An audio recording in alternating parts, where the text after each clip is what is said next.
boa noite a todos, boa noite ao professor Rodrigo, boa noite Vanília, Terezinha, Paola, Grazi e William.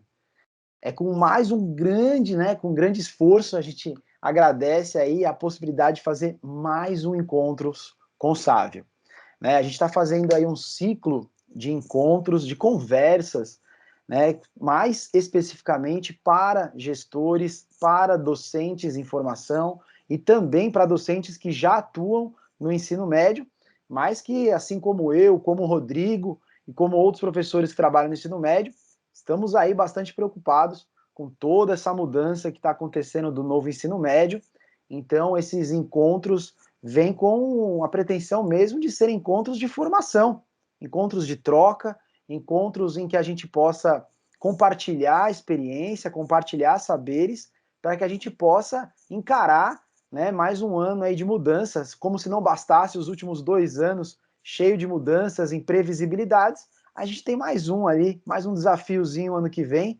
Então, juntar essas forças para que a gente possa, através aqui do nosso projeto, que é o Sávio, que é esse ambiente virtual aí, que está sendo construído com cursos, de significância para os alunos de ensino médio, cursos que possam contribuir com a vida do aluno do ensino médio, não mais com aquele ensino formal propriamente dito, porque isso é responsabilidade da escola propriamente dito, e a gente aqui com esse pezinho na universidade, fazer essa ponte mesmo para o mercado de trabalho, para qualidade de vida, para melhoramento de vida, através então desses cursos em AD, que estão sendo montados com bastante carinho. Depois, quem quiser pode olhar lá no site, tudo certinho, quais são os cursos que a gente oferece. Por enquanto, o acesso a esses cursos são disponibilizados à venda através das escolas, então a gente faz parceria com as escolas compram da gente o acesso para os alunos, e a vantagem é que o Sávio inclui esses cursos no histórico escolar dos alunos, para que possa compor tudo o que a legislação, a partir do ano que vem, exige com relação à BNCC, e principalmente itinerários formativos, eletivas, carga horária, enfim, gente. O projeto está bem estruturado, enfim, está tudo pensado para que a gente possa unir essas forças e ter esses momentos de formação também, além, obviamente, do projeto que eu acabei de descrever para vocês. De qualquer forma, vamos então para o que interessa, vamos então para a nossa conversa. Vou abrir o espaço aqui para o Rodrigo se apresentar, mas antes eu vou só falar aqui o currículo resumido do Rodrigão e o tema da palestra, que é o novo ensino médio e a sala de aula enquanto espaço político. É esse espaço que eu estava falando com o Rodrigo, do professor falar, do professor ter acesso ao gestor. Rodrigão, é professor de História no ensino médio, aqui do Colégio Salesiano Santa Terezinha, aqui em São Paulo, é graduado em História, pós-graduação em História, Sociedade e Cultura pela PUC São Paulo e tem extensão acadêmica em História da África pela Universidade de São Paulo, a USP. Tem experiência de 15 anos na área e já atuando aí em diversas instituições de ensino, principalmente do ensino médio mesmo. Rodrigão, tá com você, meu querido.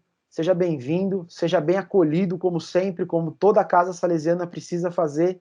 Sinta-se em casa, como você já é da casa, só que agora, é o que eu falei, é o pezinho na universidade. Mas você é da casa, está dentro do meu coração. Então, agora é com você. Muito obrigado pela sua disponibilidade e vamos que vamos. Eu que agradeço, Márcio. É uma honra poder participar dessa conversa. Boa noite a todos que estão acompanhando, a todos que estão ouvindo. Sem querer me fazer repetitivo em relação ao que você falou, mas a importância é tanta que me obrigo a, extremamente importante mesmo esses espaços de troca, essa conversa entre quem vive educação, quem trabalha pela educação, quem tem educação como a sua causa, né? É uma profissão militante, a nossa, né? E termos esses espaços de troca são fundamentais. Então, parabéns pela iniciativa e pelo grande trabalho. E, mais uma vez, me sinto muito honrado, de fato, com o convite. Espero que a gente possa aproveitar bem esse momento junto. Como você mesmo já disse, a proposta é falar sobre o novo ensino médio, né, as transformações que vêm por aí. e com um foco específico em entender a sala de aula como um espaço político. O quanto que ela já era, o quanto que ela continua sendo, o quanto que deixa de ser, é a sua vocação, enfim, um pouco sobre isso que queria discutir. E, claro, fiquem à vontade para perguntas, para apontamentos, né, para discussões, críticas e tudo mais, né? Eu queria iniciar falando que entendo que quando a gente fala de escola e política, a gente está falando de sociedade, e que sociedade e escola travam um diálogo, né? A gente está em diálogo com a sociedade enquanto escola. Quando eu digo diálogo, a sociedade exige, espera e coloca expectativas num processo de educação escolarizada, e nós nos organizamos para atender o que essa sociedade civil organizada, através de suas instituições, determinam ao processo de formação escolar, né? E, evidentemente, que dependendo do tempo, do período histórico, essas exigências vão se alterando, se transformando, uma vez que a sociedade ela se transforma. E a novidade da vez é exatamente a questão de repensar a formação no ensino médio. E, por outro lado, quando eu digo que é diálogo, a escola recebe, absorve essas informações, trabalha dessa forma com o seu público-alvo, com os estudantes, formando uma geração futura, e, enfim, e aí esse diálogo, essa dialética prossegue. A sociedade devolvendo depois para a escola devolvendo para a sociedade e por aí vai. Talvez a novidade do momento, talvez, eu sublinho esse talvez aqui, seja o quanto se fala num novo ensino médio preocupado com uma melhor formação para o mercado de trabalho. E isso, às vezes, é criticado, às vezes é enaltecido. Eu não gosto muito de me fazer juiz desse tipo de discussão, então eu prefiro ouvir críticas e defesas e também criticar e defender ao mesmo tempo, sem fazer juízo final sobre nada. Mas, em primeiro lugar, eu quero atacar quem critica, pensar um ensino médio com um olho no mercado de trabalho. Eu acho que essa é uma das questões, sim, e não poderia deixar de ser, aí que está. Porque, enfim, nenhuma escola, nenhuma diretriz, nenhuma base, nenhuma legislação está acima da Constituição. Uma legislação específica para a educação vai estar acima da Constituição. E já é preconizado pela Constituição que a educação precisa atender à formação do indivíduo em sociedade, do indivíduo e coletivo, e da sua preparação e formação para o mercado de trabalho. Então, não era para ter novidade isso, pelo menos não nos últimos 30 e tantos anos aí. E o novo ensino médio olha com atenção para essa questão de formação. Quero crer que muito por força de uma defasagem percebida, né, de uma formação em ensino médio que poderia estar deixando a desejar nessa preparação do estudante quando egresso do ensino médio para para o mercado de trabalho. Se isso pode ser nocivo de alguma forma e onde as críticas podem ser aceitas, né? Se isso pode ser nocivo de alguma forma, talvez estaria na questão de um esvaziamento das disciplinas, de um conhecimento mais universal, digamos assim, diminuindo espaço das disciplinas tradicionais para se pensar no ensino técnico ou para se pensar em itinerários que se voltem ao mercado, etc. e tal. Bom, pode ser, mas a gente está também num momento em que tudo pode ser. Então, e eu vou, acho que durante a minha fala, tratar muito disso, sim, de que é um momento de discussão, de debate, na verdade é isso que estamos fazendo agora, né? De procurar a melhor utilização dessa ferramenta que está sendo proposta, que é a do novo ensino médio, que eu estou encarando enquanto uma ferramenta a ser utilizada, né? Então, pode ser isso, pode ser aquilo, pode ser utilizado para o bem, pode ser utilizado para o mal, pode ser, ou melhor dizendo, pode ser bem utilizado, pode ser mal utilizado, e cabe a nós, né, que vamos manejar essa ferramenta, utilizá-la da melhor maneira possível dentro de parâmetros, dentro de técnicas, dentro de uma ideia de uma sociedade progressista, democrática, enfim, o que já é preconizado nos ideais de educação. Eu acredito também que a gente tem hoje, nós já temos hoje, para trabalhar, um público, estudantes, né, que talvez seja a melhor geração que a gente já formou. Eu tenho isso em particular, e como tenho isso em particular, saio correndo atrás de dados para comprovar. É meio de trás para frente que eu faço o processo. Eu tenho minha tese e depois eu vou comprovar. Que é... Isso assim, quantitativamente, acho que é inegável. E aí a gente tem todos os índices mesmo para comprovar que, em termos de quantidade, em termos quantitativos, a gente tem um número de estudantes maior do que em outros momentos históricos. E qualitativamente aí cabe discussão, tal, mas se a gente fizer recortes mais sociológicos, o tamanho da expansão que foi da educação básica, quero crer também que a gente tem uma geração muito bem formada. Perfeita? Vixe, muito longe disso, evidentemente, né? A gente tem uma série de problemas a lidar, mas o que eu quero dizer é que nós temos uma formação de professores hoje que acho que atendem muito bem. A gente faz parte de um grupo de profissionais que está em constante formação. As disciplinas, as matérias que fazem parte hoje de uma grade e a maneira como elas são trabalhadas também, elas cumprem a função da formação de um estudante mais crítico, reflexivo e, enfim, com uma formação política, inclusive, já que esse é o nosso tema, tenho a impressão do que maior e melhor do que em gerações anteriores. E no momento em que a gente fala de novo ensino médio e até de base nacional comum curricular, há uma crítica, e de novo vou colocar os dois lados da questão, vou tentar colocar mais de um lado da questão aqui. Há uma crítica sobre a questão do quanto foi debatido isso. Que eu acho uma crítica meio pronta, ali na conversa de corredor com os colegas, de que houve pouco tempo de debate, ou de escuta, ou de troca, ou de audiências, e determinados setores importantes e chaves não foram ouvidos e chamados nesse momento e tal. E eu não discordo completamente, mas quando a gente pega o documento final para analisar e corre direto para os créditos e vê a quantidade de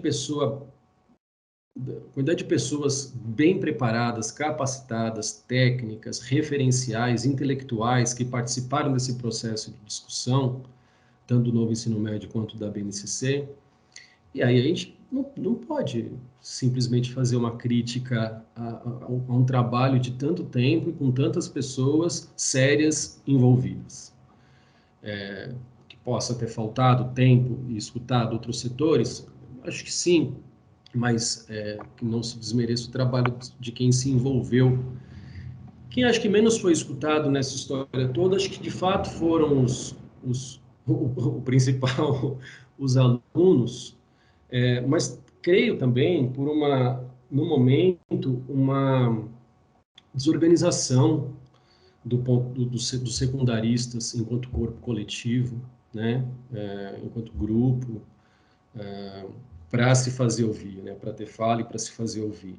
A despeito de termos, né, uniões nacionais de estudantes dessa fase, me parecem, no momento, muito aparelhadas e pouco democráticas para que, de fato, os alunos, de modo geral, tenham se colocado, tenham espaço para se colocar nessa discussão. Muito embora não tenham se colocado como o ideal democrático esperaria, eu tenho a impressão e tenho a sensação de que a moçada, a alunada vai gostar do que vem. novamente, dependendo de como virá e do que faremos. Mas a sensação é essa, assim, de que foi percebido alguns problemas que o ensino médio carregava no seu currículo, na sua forma. E aí é um pouco de prática. Acho que o grande lance, é, e repito assim, né, por que é bom essa conversa que você propõe, Márcio, de um professor de chão de sala está falando aqui, é porque a gente tem o tato com a prática, com o dia a dia, né? Então, aí eu vou me valer de falar sobre essas práticas. Tem um trabalho que eu oriento, geralmente para a segunda série do ensino médio, num momento de história ali que a gente está falando de revoluções burguesas, revoluções inglesas, Revolução Francesa. Então, começa uma maior participação política de maiores setores sociais e uma política mais representativa, né, uma política liberal. E aí eu oriento um trabalho que a gente fala tanto de parlamento que eu exijo que eles façam no trabalho um projeto de lei. Eles têm que entregar um projeto de lei como trabalho. E vem das coisas mais criativas e maravilhosas que vocês podem imaginar, de todos os setores, porque isso não é pré-determinado. Então, vem meio ambiente, vem saúde, veio muita saúde nesse últimos 2 anos, evidentemente, de direito dos animais e vem muito de educação. É aí que eu queria chegar. E vem muito de educação, porque esse é o mundo e é o espaço deles. Na orientação do trabalho eu falo, é poder legislativo que vocês têm na mão. É poder. É você olhar um problema e você ter um poder de resolver ou minimizar esse problema. É meio ser super-herói, assim, né? Então, olha para o entorno, vê onde que está o problema e vai lá resolver. E invariavelmente não, mas muito constantemente, o problema está no dia a dia dele na escola, no processo de educação. Então, chove de trabalhos de mudança para a estrutura do ensino médio. E o que mais ocorre são projetos de lei que instituem novas disciplinas. E aí podem colocar a criatividade para funcionar, porque vem de tudo, e muito belo assim o que vem. É aula de balé, de música, de canto, é de guitarra, é de capoeira, é de xadrez, E no final das contas eu falo, tá ótimo, maravilhoso, gente, o que que a gente tira? Porque senão, se a gente colocar todas essas matérias na grade, vocês entram às 7 da manhã de um dia e saem às 7 da manhã do outro dia, 24 horas estudando, assim. E é sempre um dilema, essa dinâmica de o que entra, o que sai, o que é importante, tudo é importante, e agora o que que a gente faz? Então eu sinto que a ideia de ter uma formação básica, e portanto, em tese, não se perder uma formação básica, e ao mesmo tempo a criação de itinerários, que por vezes poderiam ficar comprimidos ao mesmo tempo, de modo geral, será muito agradável, está em consonância com a molecada e pelo menos com o que eu sinto deles, né? Então, nesse sentido, eu acho que será bem-vindo, claro, sempre com a premissa de que façamos um bom trabalho à frente disso em relação a isso. Quando eu falei que a escola estava em defasagem, perdão, em constante diálogo com a sociedade, esse diálogo, às vezes, a escola tem uma defasagem nesse diálogo, né? Então, a sociedade fala de um lado, tem um delay grande para a resposta, às vezes, o que é natural. A escola ela não avança na mesma velocidade que as transformações que ocorrem fora da escola acontecem. Natural. Tem até... Eu me esqueci o nome do documentário, mas é um documentário muito bom sobre educação, se alguém lembrar, quiser comentar, fica à vontade, e que tem uma fala, enfim, algo que a gente já sempre cita, mas que depois que foi para esse documentário sobre educação, ficou mais icônico, que diz que se a gente pegasse um médico do século XIX e o colocasse numa sala de cirurgia do século XXI, o médico ele não saberia nem direito onde está o paciente. Mas que se pegássemos um professor do século XIX e colocássemos numa sala de aula do século XXI, não é igual, mas para forçar a barra da brincadeira, ele ia começar estranhando que tem menina ali na sala. O que tem menina aqui na sala? Não é nem que tem misturado, né? Tem menina na sala. Depois, talvez o projetor, e acabou. E acabou. Aí ele ou pega o giz, ou pega o canetão, que é um giz metido a besta, ou pega a caneta digital, que é um canetão metido a besta, e é o centro, continua sendo o centro do conhecimento, tá lá na frente. Alunos enfileirados, abre no capítulo 4, na página 26, e revoluções burguesas. Então, assim, às vezes o exemplo pode se tornar meio exagerado, mas a verdade é que se não dá para a gente acompanhar as transformações que tem em sociedade, fora da escola, a gente também não pode estar tão defasado assim. Então precisa correr atrás disso, sem dúvida nenhuma. E aí eu me lembro, eu não preciso nem voltar ao século XIX, eu me lembro no começo de carreira, eu tive esse um diálogo muito próximo com o que eu vou tentar reproduzir aqui, já em reunião pedagógica junto a outros professores, né? Vou falar no sentido, a gente tem que saber que agora a gente não é mais o centro do conhecimento, porque isso, começo dos anos 2000. Porque agora, quando o aluno chega em sala de aula, ele chega na segunda-feira tendo visto o Fantástico. Então, ele já chega com uma informação sobre algo. Pode falar, fica à vontade, Márcio. Rodrigo. Ah, pronto. Desculpa, eu abri o microfone. Desculpa te interromper, mas eu acho que vai dar um pouco mais de dinamismo aqui também, até para que a gente também possa ter essa abertura. Eu acho que você permitiu, então eu estou tomando a liberdade aqui. Então, assim, na minha cabeça está muito claro nesse sentido que, não, aliás, não está muito claro essa relação, né? Estudante, mercado de trabalho, esse descompasso que você fala entre escola e sociedade e como esse novo ensino médio chega dando escancarado aí. Lógico, ele já está sendo avisado já faz tempo, mas que com a pandemia todo mundo deixou ele de lado, né? Então ele meio que está meio que surgindo aí, né? Sopetão, entre aspas, aí. Então, uma pergunta que me incomoda também, eu queria ouvir um pouco do que passa no seu coração. O novo ensino médio já nasce velho, então? Porque o descompasso existe. O modelo de sala de aula ainda é de séculos passados, né? Então, assim, a gente tem uma baita geração potencializada, como você disse, temos professores bem formados, em sua maioria, óbvio, sempre existe mau profissional, sempre existe bom profissional, mas, de forma geral, uma formação que permite que o professor tenha essa liberdade de reconstruir e refazer a todo momento, mas, de fato, então, o novo ensino médio, para você, já nasce velho? Sim, não, por quê? Dificilmente eu vou ter resposta sim, não. Você É, pode desenvolver Mas, enfim, acho que não. Quero crer que não, em primeiro lugar. Agora, ao mesmo tempo, ele vai ser o que fizermos dele. E nesse sentido do ele será o que fizermos dele, eu tenho ressalvas. Eu tenho muita confiança. E não é uma confiança, assim, do romântico, de acreditar que vai dar certo. Não, eu tenho confiança porque eu me conheço, conheço meus colegas, conheço as instituições de trabalho, conheço colegas que estão em outras instituições e sei que a grande maioria, como você disse, está para fazer bons trabalhos. Está para fazer bons trabalhos. Então, tenho uma confiança de que o novo ensino médio não nasce velho e que será uma excelente ferramenta para a gente utilizar para diversas finalidades, inclusive na questão de mercado de trabalho, que é a minha maior dúvida, para ser sincero em relação a isso, né? Eu não sou um especialista do assunto, e acho que o grande lance também, acho que é esse, né, de debater com quem está ali e não simplesmente com quem estudou à distância. Quando eu digo estudar à distância, assim, estudar dentro da academia apenas e longe da aplicação. E aqui não cabe nenhuma crítica, porque educação é isso mesmo. A gente precisa dos intelectuais, dos acadêmicos, a gente precisa dos professores que estão na sala, a gente precisa entrar em contato. E você está propiciando esse contato.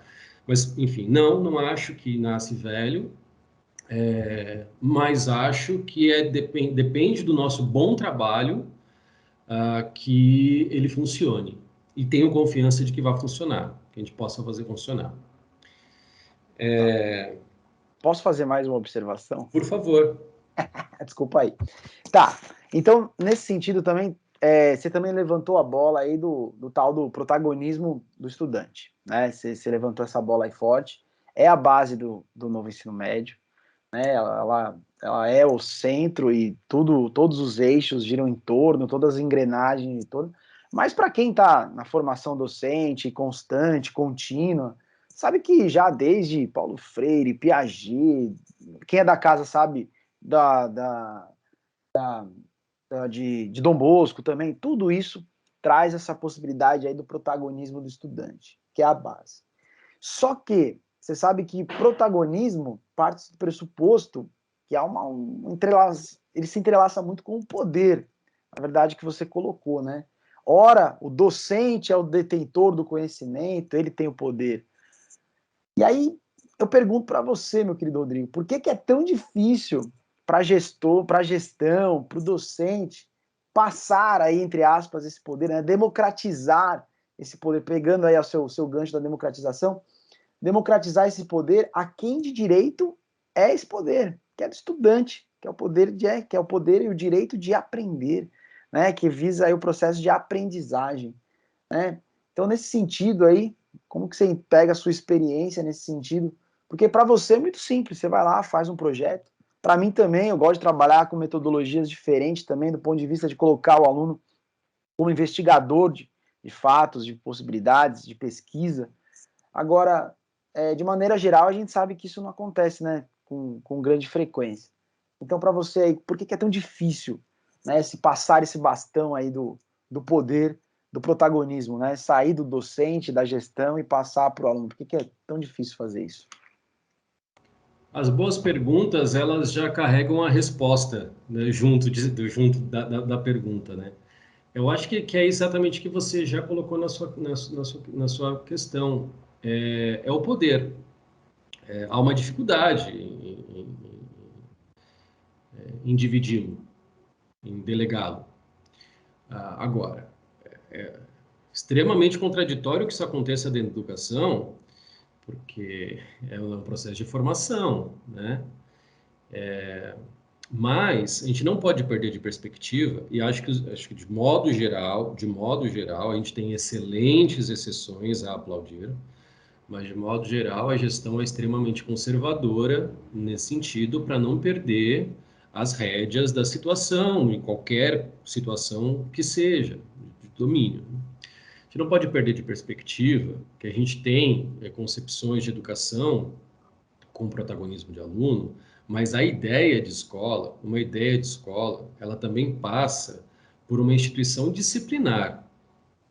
Uma instituição disciplinar. A gente conversou aqui para ficar um papo mais fluido, a gente ia dispensar as apresentações formais, mas fiz a apresentação formal e nas minhas referências eu não precisei colocar Foucault porque alguns clássicos se dispensam, mas a escola é uma instituição de poder, é uma instituição disciplinar, é uma instituição formadora. Ela também tem isso consigo. E a escola, portanto, é um espaço de tensão. A gente força esse espaço de tensão do ambiente que é para formar, mas pode conter dentro de si, nessa história dialética aí, também o germe transformador, e não só formador, né? E é sempre uma tensão, vai se cedendo um pouquinho para lá e um pouquinho para lá. Por outro lado, eu também acho que ninguém contou isso para os alunos de forma tão didática. Como você bem disse agora, que o poder de aprender pertence a si, pertence a eles, né? E acho que no fim das contas, cara, eu acho que aluno perde, professor perde, gestor perde, em última análise, sociedade perde com isso, né? Com essa concentração de poder. E por que que eu acho isso? Porque, é assim, ó, acaba de cada 4 anos, ou 2 anos, porque a gente tem eleições municipais e federais e estaduais, a cada 2 anos, fecham-se as urnas, começam as reclamações. E não importa muito se quem venceu foi esse ou aquele. A gente constantemente critica o resultado de qualquer eleição e frequentemente reclamando de uma baixa capacidade do brasileiro votar ou saber votar. Às vezes a gente até... É engraçado que a gente fala o brasileiro em terceira pessoa. Tipo, eu não sou, assim, é ele que não sabe votar, sabe? Ou então a gente piora ainda, né, os nossos preconceitos e elege uma região para não saber votar, né? E, enfim, ah, como é que a gente vai cobrar que este ou aquele ou brasileiro saiba votar se a gente só é jogado a partir dos 16 ou aos 18 anos para apertar botões de 2 em 2 anos? Que tipo de democracia que é essa? Se não há um espaço onde a democracia foi apreendida, e apreendida com os dois Es mesmo, sabe?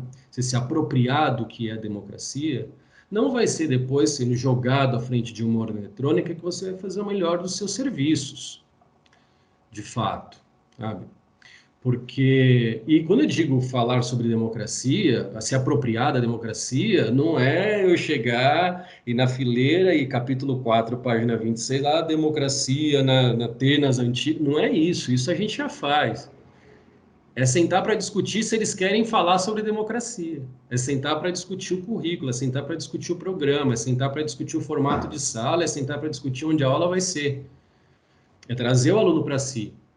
É trazer o aluno para dentro dessas discussões. Aí talvez se aproprie de uma ideia de democracia, e com essa apropriação do sentido de democracia, a gente possa fazer um trabalho melhor lá fora, melhor na sociedade como um todo. No final das contas, eu acho que a gente é muito conservador, a gente teme muito perder o pouco poder que tem, e por isso segura a onda, gestor, professor, diretor, qualquer um. E no final das contas, todos perdem. Acho que com essa história, né?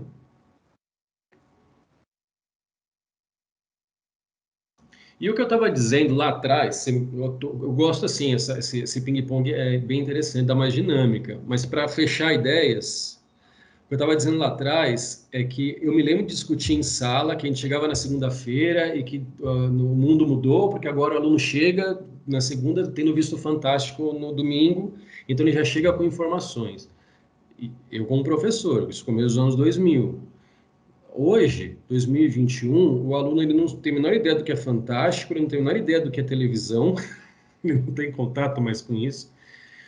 Mas só aumentou essa questão do aluno já chegar com os saberes. Claro que isso nunca deixou de existir, mas a quantidade de informação que se tem hoje, com as, né, novas tecnologias de informação e de comunicação, bombardeiam o nosso aluno. E da mesma forma como a gente tinha que estar atento mesmo ao que, sei lá, o Globo Repórter falava nos anos 90, a gente tem que estar atento hoje ao que o YouTube fala, ao que o TikTok fala, ao que o game fala. Eu perguntei esses dias para o professor Walter, colega nosso, maravilhoso, dispensa grandes apresentações para quem o conhece, professor de História, que divide cadeira comigo lá no Colégio Santa Terezinha. Perguntei para o Walter, você tem TikTok, cara? Ele falou, tenho. Eu perguntei meio constrangido, assim, porque eu estava querendo entender, porque eu não tenho. Querendo fazer parte disso, mas achando meio besta fazer parte disso. Ele falou, tem que ter, cara, tem que ter, senão você não vai entender a molecada. Eu falei, pô, é isso mesmo. E a gente tem que ver os podcasts, o que está se chamando de podcast hoje, que são esses talk shows de YouTube, né? Que a molecada consome muito, tem que estar junto, tem que entender e ver aquilo. Game, eu tenho uma defasagem enorme em game. Eu começo a falar algum assunto de história, os alunos já me falam qual game que conta aquela história. E eu desconheço. Não sou do mundo do videogame e perco muito com isso, né? São ferramentas que dá tanto para você conquistar um aluno por um conteúdo que poderia ser cascudo, como também são abordagens e práticas que podem ser mais interessantes e eficazes e eficientes, né? Para transformar isso em prática do que eu estou falando. Tem um tema, fiz com um tema, mas isso serve para qualquer coisa, em qualquer matéria, mas por acaso estava tratando de iluminismo, e depois que dei uma aula muito expositiva, muito tradicional, eu escolhi as 3 videoaulas com mais buscas, resultados, que apareceram primeiro lá no YouTube e que então provavelmente a molecada mais recorria sobre esse assunto. Eu não vou lembrar exatamente quais que eram agora, mas chamava Você Sabia? São 2 meninos que falam sobre tudo, da formiga à bomba atômica. Uma outra menina, que me foge o nome agora, mas assim, muito jovem, ela não é acadêmica, não é da área de história, é secundarista e que faz resumos ótimos, é molecada super assim, afim do conteúdo que ela produz. E um terceiro que eu não me lembro, e coloquei, esses 3 vídeos são muito curtos, né, porque eles são de linguagem de YouTube para rolar na aula, e a pauta era, agora eu quero que vocês, reconheçam o que a gente já trabalhou nos vídeos, reconhecer. 2, tragam para a aula o que vocês viram no vídeo, mas não viram na nossa aula. Quais são as novidades, né? O que tem além? O que foi dito ali que a gente não disse antes na nossa aula expositiva tradicional? E por último, e talvez mais importante, o que tem de errado nesses vídeos? Quais são os problemas? Quais são as críticas que vocês podem fazer? E ó, é muito muito proveitosa essa estratégia, sabe? Que eles conseguem reconhecer, conseguem perceber o que não foi dito e me cobram o que é esse negócio aí que está lá, que ela falou que você não falou, professor. Ou seja, eu vou sair daqui, vou para o mundo, alguém vai falar alguma coisa comigo que eu não sei e tal, então você tem que me capacitar melhor. E por último, a correção também, que esse é um ponto-chave. Com as novas tecnologias de informação e comunicação, a gente é soterrado de informação. Isso tem um lado muito bom, que é a democratização de produtores de conteúdo, isso chega a muita gente, mas pode ter um problema também da confiabilidade que a gente tem sobre esses conteúdos, a formação de quem está ali por trás desenvolvendo esses conteúdos também. E se a gente não tiver um público consumidor apto, pronto, trabalhado, para conseguir identificar quando aquele discurso não está batendo, a gente vai ser sabe, o reino das fake news mesmo. Faz cama para que qualquer coisa que se diga ou que se escreva vire verdade absoluta.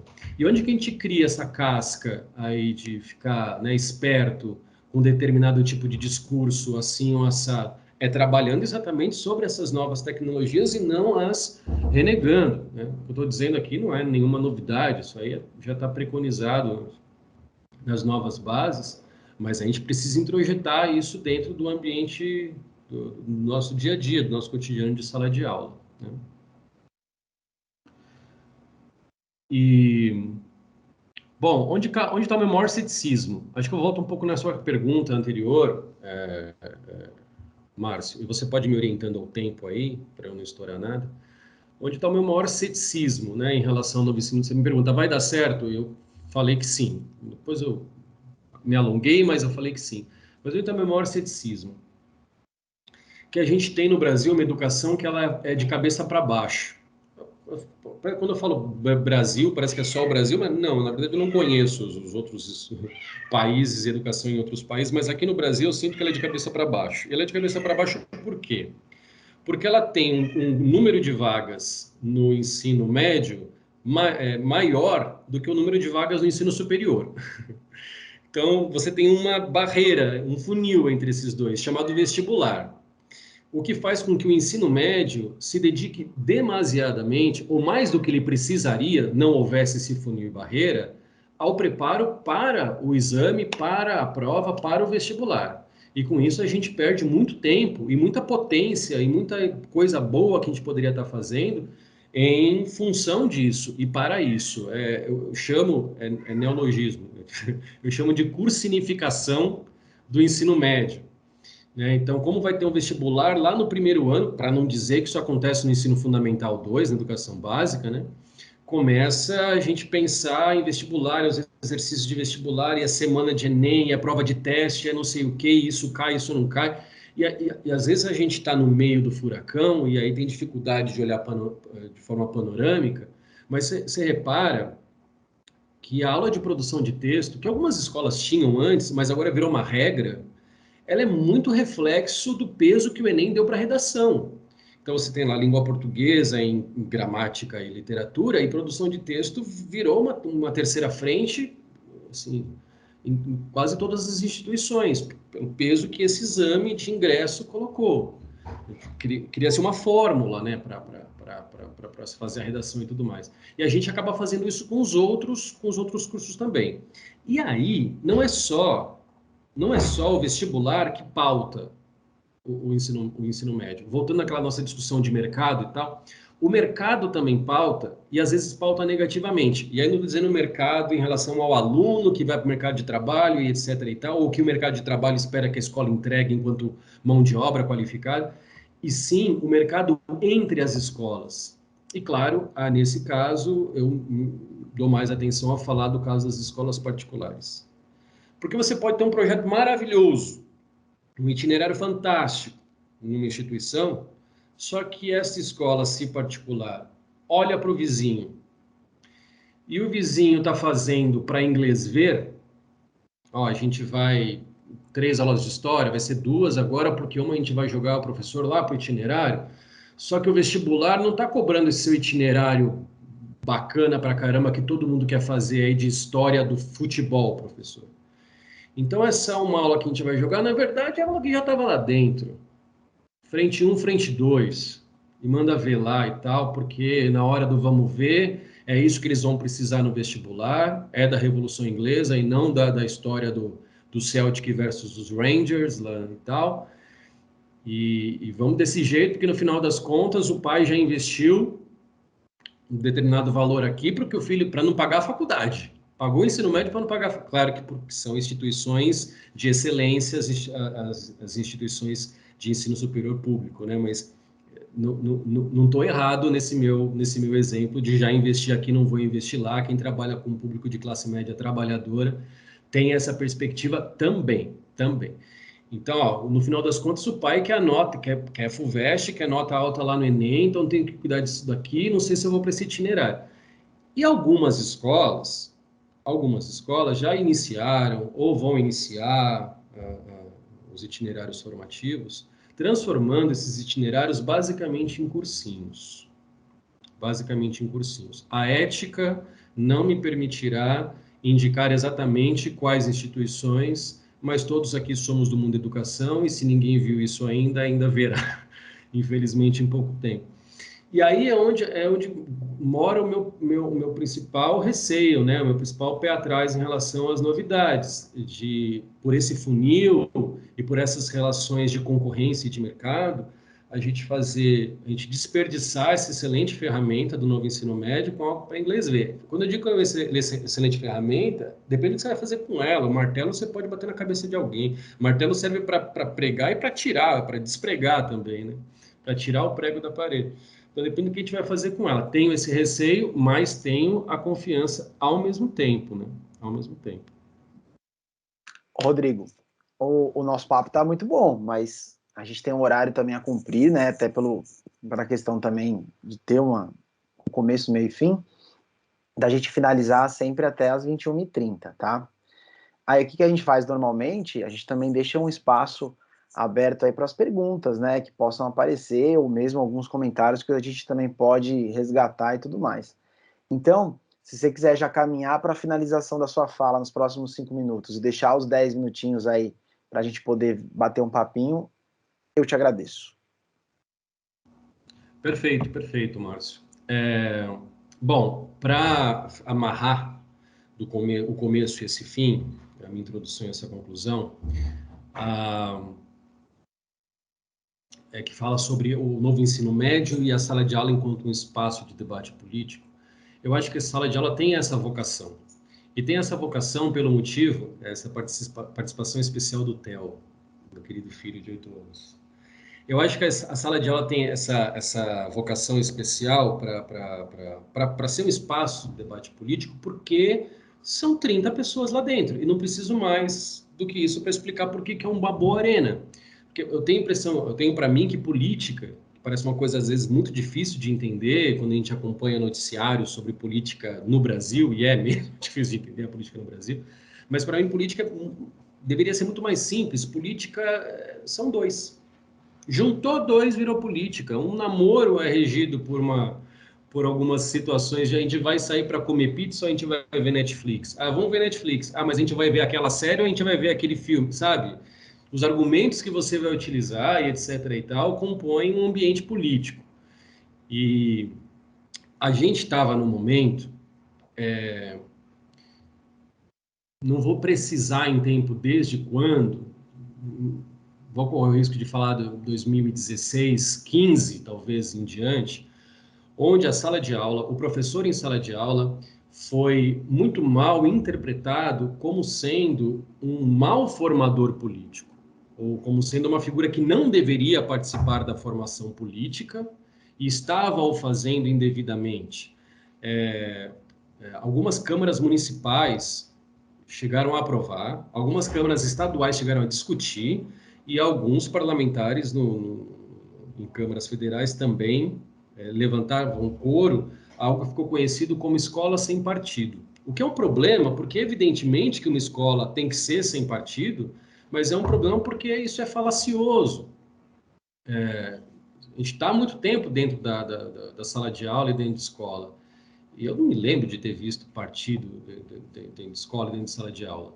É bem verdade que os professores têm suas preferências políticas, partidárias, mas quem não as tem,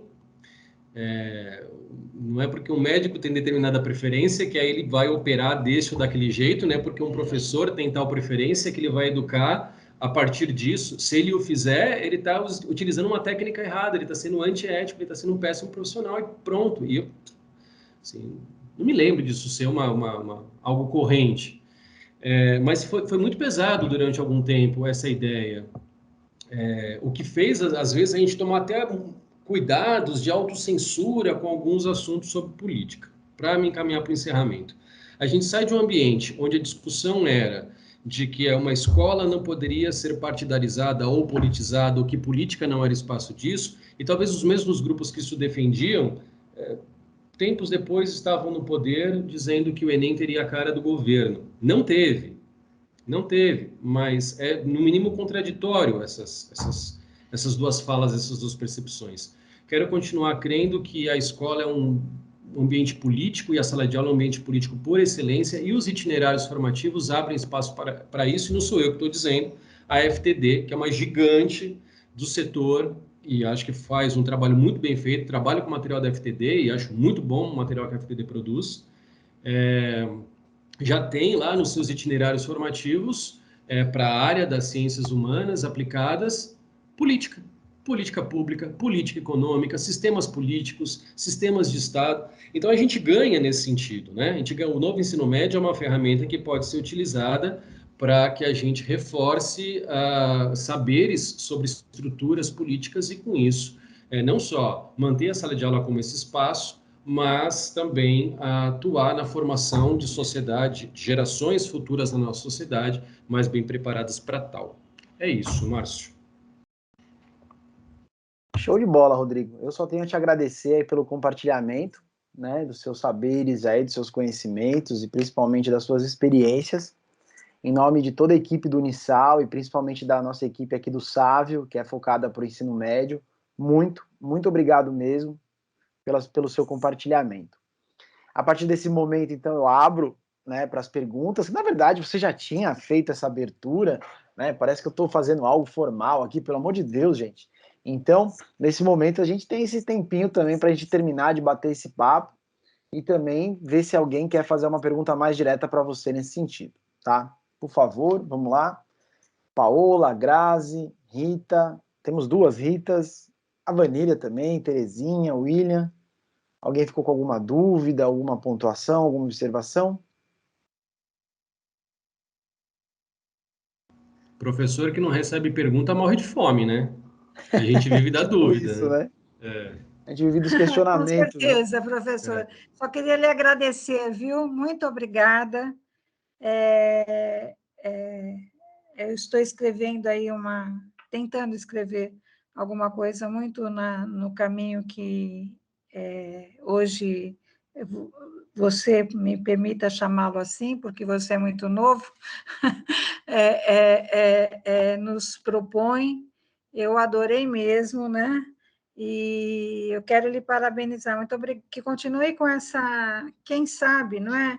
A gente tentando entender o aluno de hoje, a gente consiga também crescer um pouquinho mais na nossa atividade, né? É assim que nós, né, que gostamos muito de história, que você bem colocou, a gente pode aproveitar tudo isso, né? Como no popular, é num crescendo. Então, muito obrigada, viu? Muito obrigada mesmo. Obrigado você também, viu, Rita? Eu que agradeço as palavras, Rita. Muito obrigado. Então, vamos aguardar aí o Antônio só fazer essa entrada, mas já vou fazer também o encaminhamento já para a gente poder encerrar. E agradecer, vou deixar o site também aqui do nosso projeto, né, que é o Sávio, exatamente para quem teve a curiosidade, saber como funciona, quais são os cursos que são colocados e tudo mais, tá? Então, agradeço já em nome de toda a equipe também a disponibilidade do professor Rodrigo. Cara, eu acho que foi muito bom, cara, esses apontamentos relativos a essa parte da responsabilidade, eu acho que é a responsabilidade política, né, do docente, da gestão e do próprio aluno, né, para compor todo esse processo democrático em busca aí do que a gente chama de aprendizagem, que é o que mais importa, é saber se o aluno aprendeu ou não. Eu acho que essa tríade aí precisa ter essa comunicação aí um pouco mais estreita, e é o que você falou, né, Rodrigo? Tomara que esse novo ensino médio possa ser instrumento de transformação nesse sentido. Obviamente que a gente sabe que alguns aspectos são engessados, exatamente pela condição de instituição que você colocou, explanou muito bem, clareou muito bem nesse sentido, mas que a gente possa ter essa transformação, pelo menos para abertura aí, nesse sentido desse poder aí transitar um pouco mais democraticamente entre gestores, professores e os próprios alunos, né? Que eu nem gosto muito de chamar de alunos, eu prefiro até falar estudantes aí. Vamos ver. Antônio, tá por aí já, Antônio? Se você me permite, Claro, só uma claro. coisa, vocês vejam, né? Como bem apontou o professor Rodrigo, a base comum curricular, a BNCC, ela tratou do ensino médio, ok?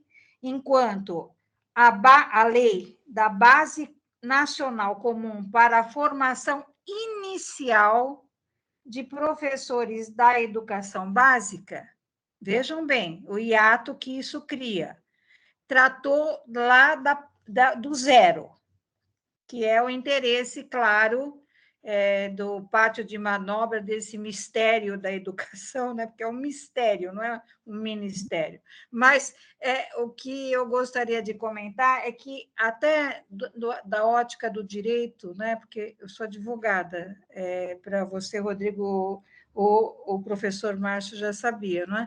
Mas o que eu gostaria de dizer é que é um hiato tão grande na formação dos professores também.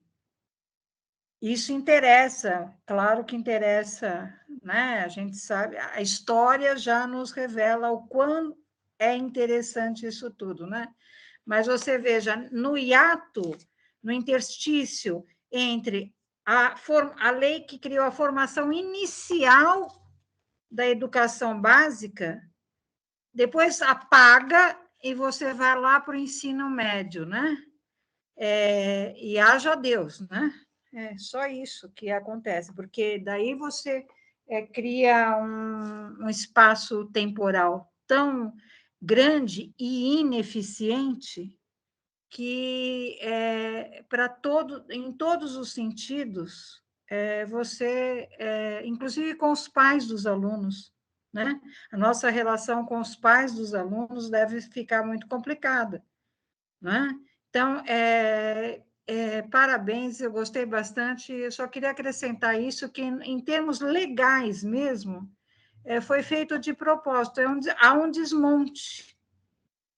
Há um desmonte, assim, enquanto nós lá na minha geração, que dou para ser mãe de vocês, a gente tinha a OSPB, que era em pleno, que não pode falar ditadura, em plena revolução militar, não é? A gente tinha esta visão, ainda que com miopia, mas nós tínhamos a visão. Hoje, o interstício criado pela legislação deixa o professor do ensino médio com uma carga tão individual e tão personalizada que haverá de ser complicado essa compatibilização, né? É isso. Antônio? Olá, Márcio. Bom, boa noite a todos, né? É somente um cumprimento aqui e gostaria de agradecer, em primeiro momento, Márcio, pelo projeto, pelo programa, pelo acompanhamento, né? A Unisal aposta muito nessa ferramenta, nesse programa, em poder contribuir com as escolas, né? De proporcionar uma formação com qualidade, para os nossos alunos ou estudantes, né, Márcio, como você falou, tá? Professor Rodrigo Guimarães, muito obrigado, né, pela contribuição, pela disponibilidade, em hoje estar aqui conosco. No próximo ano nós continuamos, né, Márcio, com o nosso projeto, apresentando reflexões e também apresentando o nosso programa, né, para as escolas e aquelas que tenham um interesse em aderir, né, ao nosso conteúdo também. Agradeço a Vaníria pela disponibilidade de sempre, né, e aos nossos participantes aqui, que eu gostaria até de mencionar, viu? Rita, bom, tem Rita de Cássia e tem também Rita, Terezinha, Paola e Graziela. Gente, valeu, obrigado pela participação de vocês aqui. Boa noite, gente. Obrigado. Boa noite, muito obrigado. Um prazer falar com todos. Tchau, tchau.